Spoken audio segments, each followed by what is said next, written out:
Hello friends, welcome to SSC crackers और इस channel पे फिर से आपका बहुत बहुत स्वागत है। तो इस वीडियो में हम लोग इंडियन पॉलिटी में जो तीन इंपॉर्टेंट टॉपिक है, articles, amendments and sources of Indian constitution, okay, ये तीनों टॉपिक का हम लोग मोस्ट एक्सपेक्टेड 50 क्वेश्चंस का जो है यहाँ पर रिवीजन करने वाले हैं। एग्जाम से पहले का ये रिवीजन वीडियो है और आप देखिएगा सीजीएल मेंस का जो एग्जाम होगा उसमें सबसे ज्यादा क्वेश्चन आपको आर्टिकल्स और अमेंडमेंट से देखने को मिलेगा। तो अगर जिस भी स्टूडेंट्स का स्कोर 40 प्लस में आ रहा है इस वीडियो में, ओके, एक तरह से ये टेस्ट ही समझिए आप, क्योंकि मैंने ऑलरेडी आपको इन सब टॉपिक्स पे बहुत सारे मतलब वीडियोस बनाए हैं। तो अगर 40 प्लस आ रहा है तो निश्चित है कि आप इस टॉपिक्स को अच्छे से कवर किए हैं। तो चलिए स्टार्ट करते हैं, देखते हैं किसका क्या स्कोर आता है। कमेंट करके आपको जरूर बताना है। पहला क्वेश्चन आपके स्क्रीन पर है कि which article of the Indian constitution states that India is a union of states. तो भारतीय संविधान के किस अनुच्छेद में कहा गया है कि भारत राज्यों का संघ है? तो ये आप जानते हैं आर्टिकल 1 में कहा गया है। तो राइट आंसर होगा आर्टिकल 1। नेक्स्ट है कि the fundamental duties are defined under which article of the Indian constitution. मौलिक कर्तव्यों को भारतीय संविधान के किस अनुच्छेद के तहत परिभाषित किया गया है? तो 51 ए के तहत परिभाषित किया गया है। तो राइट आंसर क्या होगा? 51 ए। Very good. नेक्स्ट है कि which article of the constitution of India abolishes the concept of untouchability and prohibits its practice in any shape or any form. तो आप जानते हैं कि अनटचेबिलिटी से रिलेटेड कौन सा आर्टिकल है? तो आर्टिकल 17 है। Very good. नेक्स्ट है कि under which of the following articles has the right to property been shifted as a legal right. तो किस आर्टिकल में शिफ्ट किया गया है? तो आर्टिकल 300 ए होगा यहाँ पर राइट आंसर, है ना। आर्टिकल 300 ए के तहत जो है, जो राइट टू प्रॉपर्टी है वो अब लीगल राइट है।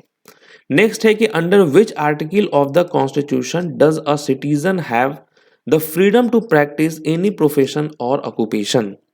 तो संविधान के किस अनुच्छेद के तहत एक नागरिक को किसी पेशे या व्यवसाय का अभ्यास करने की स्वतंत्रता है?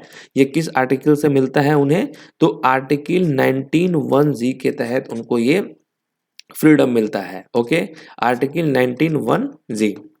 नेक्स्ट है the method of election of the president in the Indian constitution has been borrowed from the dash constitution.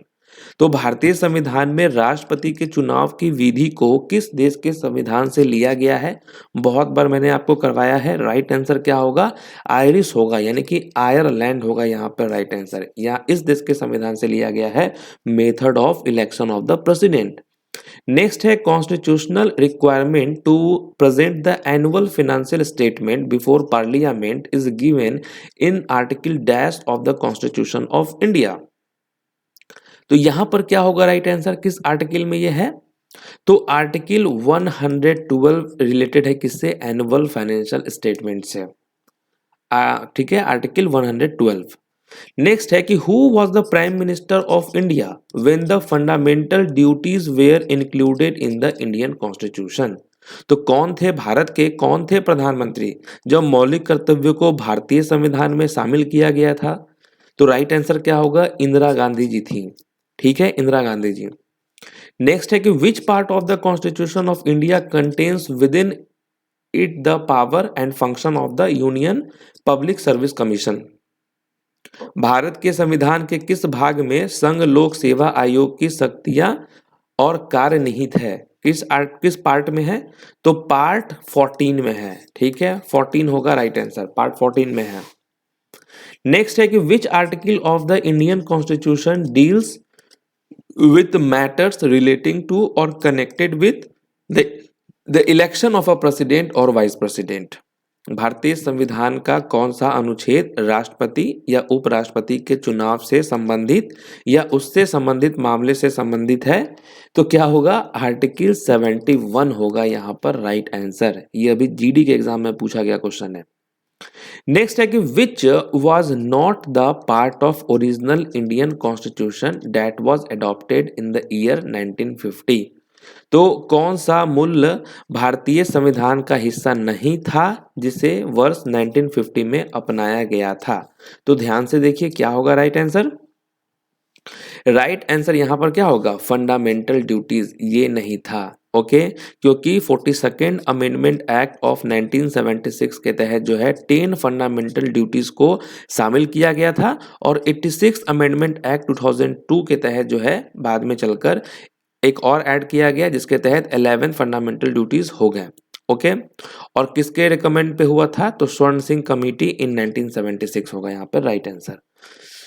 Next है कि from which among the following countries independence of judiciary has been borrowed in the Indian constitution. तो किस देश के संविधान से लिया गया है? भारतीय संविधान में न्यायपालिका की स्वतंत्रता निम्नलिखित में से किस देश से ली गई है? किस देश से ली गई है? तो यूएसए से लिया गया है ये। नेक्स्ट है article 76 of the Indian constitution deals with. भारतीय संविधान का अनुच्छेद 76 किससे संबंधित है? तो क्या होगा राइट आंसर? किससे संबंधित है? तो अटॉर्नी जनरल फॉर इंडिया से संबंधित है। नेक्स्ट क्वेश्चन क्या है कि which schedule of the constitution of India deals with union state and concurrent list. Okay तो किस शेड्यूल में है? Which schedule? तो क्या होगा राइट आंसर? 7 शेड्यूल होगा। ठीक है 7 शेड्यूल। टोटल कितने शेड्यूल होते हैं? 12 शेड्यूल होते हैं। चलिए नेक्स्ट है कि which constitutional amendment introduced the compulsory education to children between the age group of 6 to 14। तो किस संविधान संशोधन ने 6 से 14 वर्ष के आयु वर्ग के बच्चों को अनिवार्य शिक्षा प्रदान की? तो राइट आंसर क्या होगा? 86th amendment. Okay 86th amendment. Next है the 42nd amendment act in 1976 inserted which new part in the Indian constitution. तो 1976 में 42वें संशोधन अधिनियम द्वारा भारतीय संविधान में कौन सा नया भाग जोड़ा गया? कौन सा नया भाग जोड़ा गया था? तो पार्ट 4A को जोड़ा गया था। The fundamental duties in the Indian constitution are taken from which countries constitution. तो ये जो फंडामेंटल ड्यूटीज है ये किस देश के संविधान से लिया गया था? तो क्या होगा राइट आंसर? यूएसएसआर होगा जिसको अभी हम रशिया कहते हैं। नेक्स्ट है original text of the Indian constitution content dash articles. तो सबसे पहले यानी कि भारतीय संविधान के मूल पाठ में कितने आर्टिकल्स शामिल थे? तो आप जानते हैं 395 आर्टिकल्स थे। नेक्स्ट है कि who among the following had term the right to constitutional remedies as a soul of the constitution. तो संविधान का आत्मा जो है किसने कहा था राइट टू कॉन्स्टिट्यूशनल रेमेडीज को? तो B.R. अम्बेडकर ने कहा था। और ये जो राइट टू कॉन्स्टिट्यूशनल रेमेडीज है ये किस आर्टिकल से रिलेटेड है? 32 से है। नेक्स्ट है कि which article of the Indian constitution deals with the protection of life and personal liberty. तो भारतीय संविधान का कौन सा अनुच्छेद जीवन और व्यक्तिगत स्वतंत्रता के संरक्षण से संबंधित है? बहुत बार आपने इसको पढ़ा होगा आर्टिकल 21। ठीक है आर्टिकल 21। नेक्स्ट है कि which country has the longest written constitution. सबसे लंबा लिखित संविधान किस देश का है? तो किस देश का है? तो इंडिया का है सबसे लंबा मतलब लॉन्गेस्ट रिटन कॉन्स्टिट्यूशन। नेक्स्ट है कि how many schedules are there in the constitution of India. भारत के संविधान में कितनी अनुसूचियां हैं? तो टोटल 12 अनुसूचियां हैं। ओके शेड्यूल है। नेक्स्ट है during emergency which fundamental rights can not be suspended. Okay तो इमरजेंसी के टाइम में जो है कौन सा फंडामेंटल राइट सस्पेंड नहीं हो सकता है? तो क्या होगा राइट आंसर? आर्टिकल 20 एंड 21 ये दोनों सस्पेंड नहीं हो सकता है इमरजेंसी के टाइम। नेक्स्ट है कि which part of the constitution of India deals with the powers and functioning of the supreme court of India. भारत के संविधान का कौन सा भाग भारत के सर्वोच्च न्यायालय की शक्तियों और क्या कार्य प्रणाली से संबंधित है? कौन सा पार्ट है? तो पार्ट 5 संबंधित है। ठीक है part 5। Which part of the constitution of India deals with the panchayat. Bharat के संविधान का कौन सा भाग पंचायत से संबंधित है? तो कौन सा भाग पंचायत से संबंधित है? तो क्या होगा राइट आंसर? पार्ट 9 संबंधित है। ओके पार्ट 9 संबंधित है। नेक्स्ट है the 42nd constitutional amendment was made according to the recommendation of dash set up in 1976। तो अभी हम लोगों ने देखा कि यहाँ पर क्या होगा राइट आंसर? स्वर्ण सिंह कमेटी होगा यहाँ पर राइट आंसर। ठीक है नेक्स्ट है the governor of a state possess the pardoning power under which article of the constitution of India. राज्य के राज्यपाल के पास भारत के संविधान के किस अनुच्छेद के तहत क्षमादान शक्ति है? तो राइट आंसर क्या होगा? आर्टिकल 161 में ये सब दिया हुआ है, pardoning power of governor. Next है the companies amendment bill 2020 was introduced in Lok Sabha by which minister. Company संशोधन विधेयक 2020 लोकसभा के किस मंत्री द्वारा पेश किया गया था? किस मंत्री द्वारा पेश किया गया था? तो क्या होगा? अनुराग सिंह ठाकुर होने वाला है करेक्ट आंसर। अनुराग सिंह ठाकुर ने पेश किया था। Which word among these was added in the preamble during the 42nd amendment? तो 42वें संशोधन के दौरान प्रस्तावना में इनमें से कौन सा शब्द जोड़ा गया था? ध्यान से देखिए और बताइए क्या होगा। तो मुझे मालूम है इसका आंसर, मालूम है आपको, सेक्युलर होगा यहाँ पर राइट आंसर। नेक्स्ट क्वेश्चन है कि after the passage of which constitutional amendment act are there now 6 fundamental rights.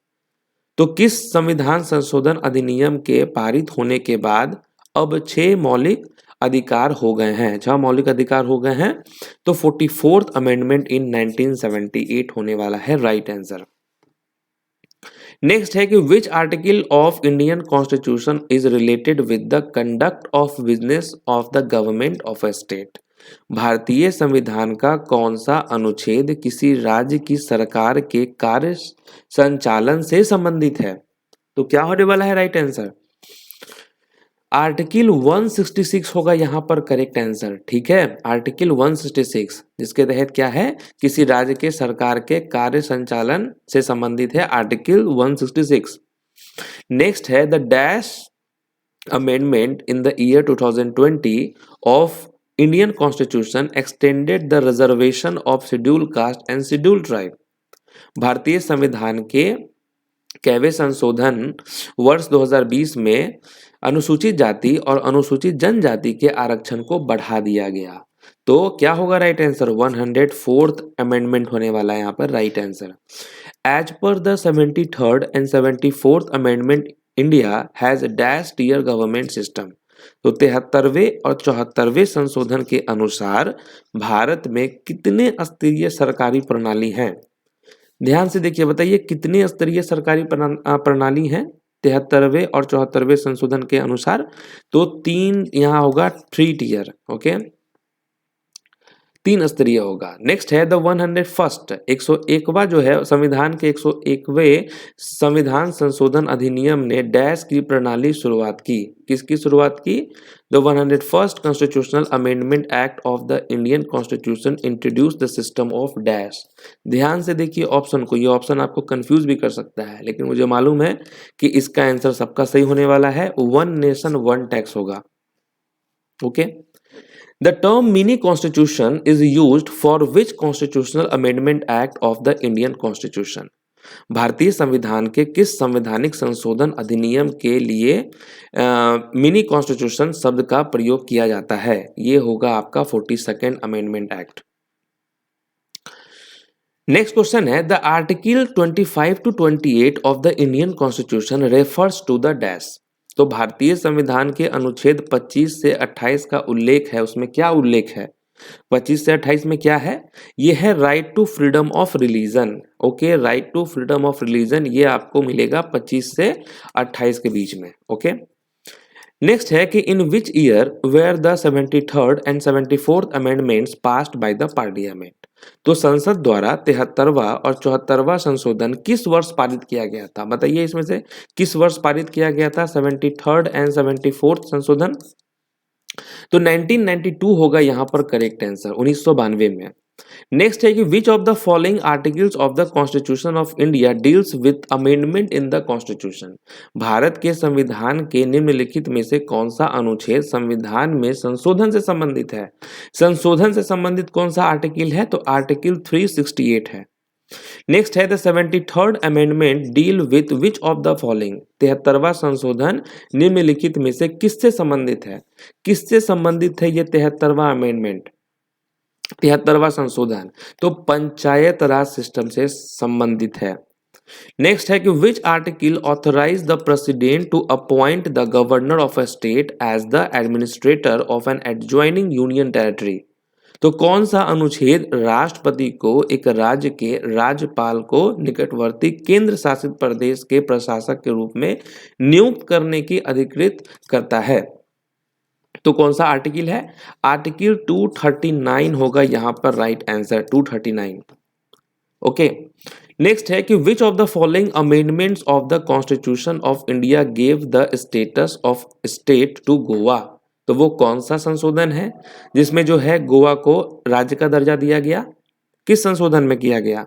तो 56th अमेंडमेंट होगा यहाँ पर राइट आंसर। 56वां संशोधन में गोवा को राज्य का दर्जा दिया गया। नेक्स्ट है an amendment to the Hindu succession act 1956 was passed in the year dash. तो किस ईयर पास्ड हुआ? तो राइट आंसर क्या होगा? 2005 में पास्ड हुआ। ओके, नेक्स्ट है कि which of the following articles of the constitution of India deals with the state executives. Bharat के संविधान के निम्नलिखित में से कौन सा अनुच्छेद राज्य कार्यपालिका से संबंधित है? कौन सा आर्टिकल है जो डील करता है स्टेट एग्जीक्यूटिव्स? तो आर्टिकल 153 टू 167 होगा राइट आंसर, इसमें डील होता है। ओके, स्टेट एग्जीक्यूटिव्स हैं आर्टिकल 53 से 67। नेक्स्ट है the first amendment act of the constitution of India came up in dash. तो भारत के संविधान का पहला संशोधन अधिनियम कब हुआ? डैश में आया, तो 1951 में आया था। फर्स्ट अमेंडमेंट एक्ट 1951 में हुआ था। नेक्स्ट है the 48th amendment act 1976 was applied to which article of the constitution of India. तो 1976 का 40वां संशोधन अधिनियम भारत के संविधान के किस अनुच्छेद पर लागू किया गया था? तो 297 पे लागू किया गया था। ओके, 297 होगा। The dash amendment act of the constitution of India introduced the goods and service tax in India. तो वो कौन सा संशोधन था? भारत के संविधान के कौन से संशोधन अधिनियम ने भारत में वस्तु एवं सेवा कर की शुरुआत की, यानी कि जीएसटी की? तो 101वां अमेंडमेंट एक्ट था। नेक्स्ट है कि which of the following articles of the constitution of India deals with the right against exploitation. तो वो कौन सा आर्टिकल है? भारत के संविधान का निम्नलिखित में से कौन सा अनुच्छेद शोषण के विरुद्ध अधिकार से संबंधित है? शोषण के विरुद्ध, तो वो 23-24 है। ठीक है, article 23-24। Which amendment to the Constitution of India added a new subject in the Union list called taxes on service? तो वो कौन सा संशोधन था? भारत के संविधान में किस संशोधन ने सेवाओं पर कर नामक संघ सूची में एक नया विषय जोड़ा? तो क्या होने वाला है राइट आंसर? कौन सा संशोधन है? 88 होगा यहाँ पर right answer. Which of the following constitutional amendment incorporated Dadar, Nagar and Haveli in the Union of India as a union territory? तो किस संवैधानिक संशोधन में हुआ था? दादरा, नागर और हवेली को भारत संघ में केंद्र शासित प्रदेश के रूप में शामिल किया गया। तो 10th होगा यहाँ पर right answer. Which article of the Constitution deals with the abolition of title? Abolition of title जो है ये किस आर्टिकल में है? क्या होगा? आर्टिकल 18 होने वाला है राइट आंसर। ओके, 17 अनटचेबिलिटी से है। तो ये रहा articles, amendments and sources of Indian constitution से रिलेटेड मोस्ट एक्सपेक्टेड 50 एमसीक्यू। तो मुझे मालूम है कि आप लोग में से बहुत सारे स्टूडेंट का 40+ स्कोर होने वाला है। तो देर नहीं करना है, कमेंट करके आप अपना स्कोर शेयर करें ताकि लगे कि हाँ ये टॉपिक आपका कवर हो गया है, बिंदास होकर आपको एग्जाम में जाना है। तो मिलते हैं अब आपसे नेक्स्ट टॉपिक में, तब तक के लिए ऑल द बेस्ट।